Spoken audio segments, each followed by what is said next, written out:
From irritating a cheeky kid I've had the same girlfriend for over 30 years. Then why didn't you propose to her?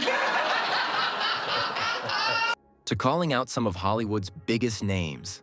You know nothing about the real world.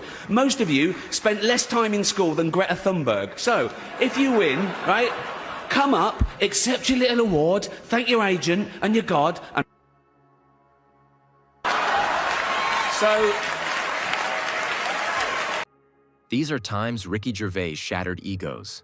There's a lot of powerful people here, so if I said it's...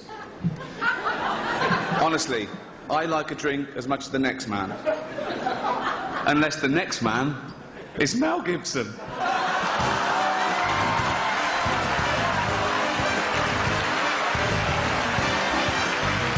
Mel Gibson has been a long-time target.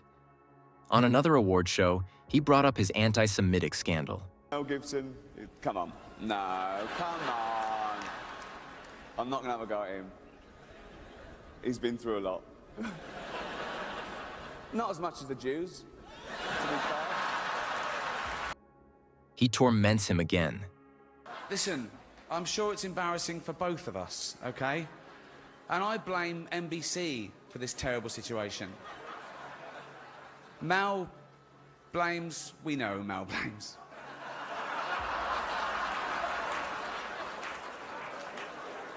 You can tell he is about to say something crazy.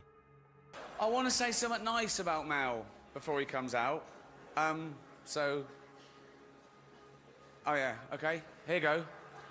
I'd rather have a drink with him in his hotel room tonight than with Bill Cosby.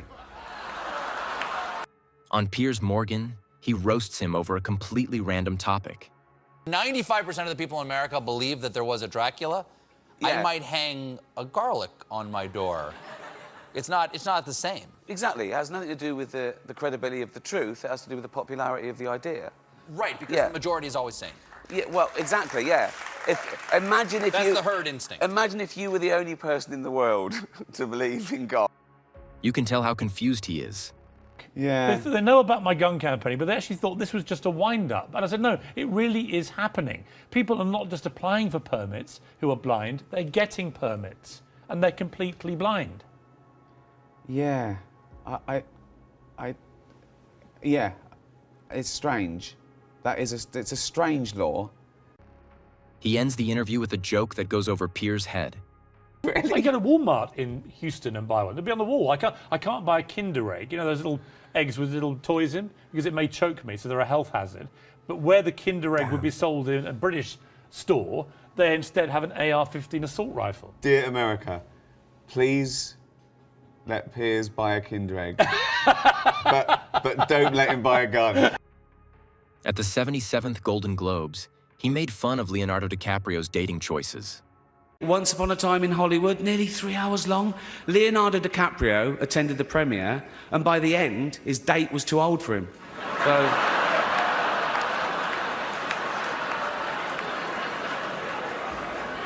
Even Prince Andrew's like, come on, Leo, mate, you know. You're nearly 50, son.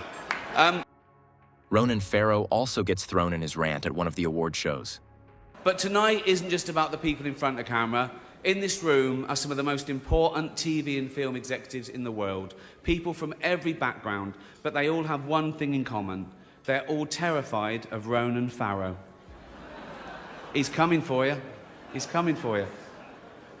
He called out corporations for their hypocritical actions.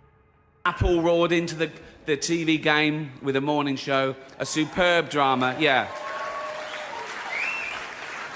A superb drama about the importance of dignity and doing the right thing, made by a company that runs sweatshops in China. So, well, you say you're woke, but the companies you work for, I mean, unbelievable. Ricky calls out disrespect on Good Morning America when they mention The Office. You play, in the UK version of The Office, play the boss. What is the weirdest excuse that you've ever heard? You say the UK version. Yeah. I call it the original.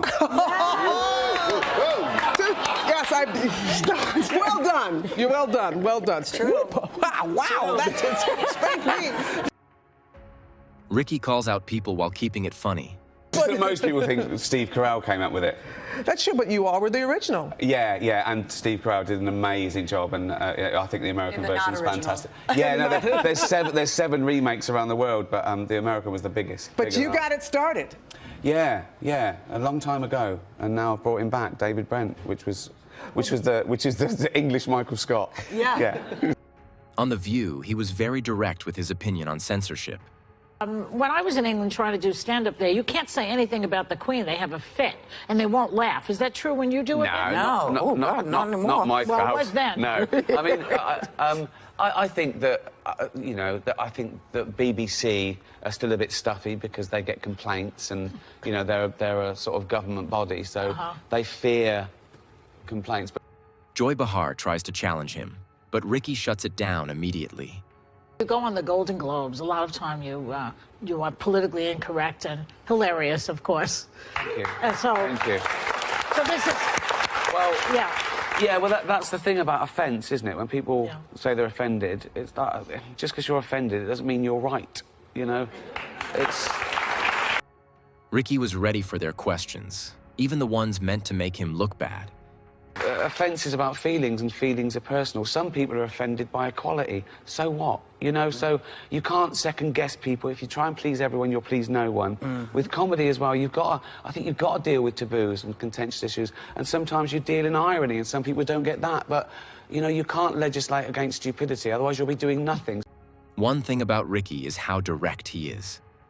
I like that opportunity because I do like that, when there's a tension, when there's an elephant in the room, although he wasn't there this year. No, I do like that because I do like confronting that because I think it takes the audience to a place it hasn't been before. And it can be a mutual backslapping, fest, fine. Stephen thought he could challenge his belief. What I mean is, like, as you approach your final boards, as they say, you don't think, like, maybe I'll hedge my bets and light a candle or something like that. Just in case. You know about Pascal's wager. Like, Yeah, well, people say that to me as well. They say, why don't you pray just in case there's a God? And I say, why don't you hang garlic over your door just in case there's a Dracula, right? But I have no problem with praying. Even the audience was shocked by his response. 95% of the people in America believe that there was a Dracula. Yeah. I might hang a garlic on my door. It's not the same. Exactly. It has nothing to do with the credibility of the truth. It has to do with the popularity of the idea. Right, because the majority is always sane. Yeah, well, exactly, yeah. Imagine if That's the herd instinct. Imagine if you were the only person in the world to believe in God.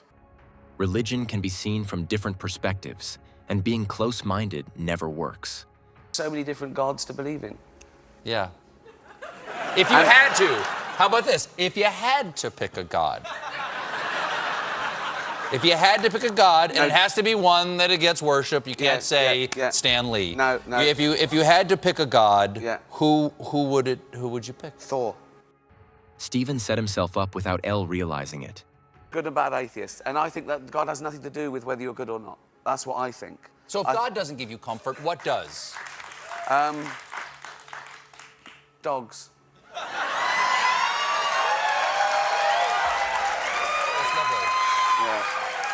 I believe in dogs. Ricky can turn anything into a joke. If you don't love a dog back, it doesn't burn you in hell. It still loves you, it licks you. Right. It might be upset if it can tell you don't love it. It might just be sad. A dog loves you more than it loves itself. And that's why I worship dogs. He also shared his take on the 2022 Golden Globes drama involving Will Smith and Chris Rock. And they got a big laugh just because they were thinking it. Like, oh, yeah, it's my show. I wasn't there. Right? And I said, people on Twitter, it was trending, people saying, oh, what would have happened if Ricky had been hosting it? And I said, nothing, because I wouldn't have made a joke about his wife's hair.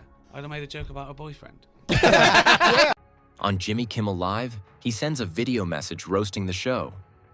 But, I can't be bothered, to be honest. But I've seen the show, I get the gist of it. You do an intro, you ask a few questions, you show a clip. So let's do that. I've sent this tape, so just play this tape, read the introduction that I've sent through on the piece of paper and the questions. Okay. Oh, yeah. And, at the 2020 Golden Globes, He called them out with no filter. Award tonight. Don't use it as a platform to make a political speech, right? You're in no position to lecture the public about anything. You know nothing about the real world. Most of you spent less time in school than Greta Thunberg. So, if you win, right, come up, accept your little award, thank your agent and your God. So... Ricky Gervais doesn't hold back even around big celebrities.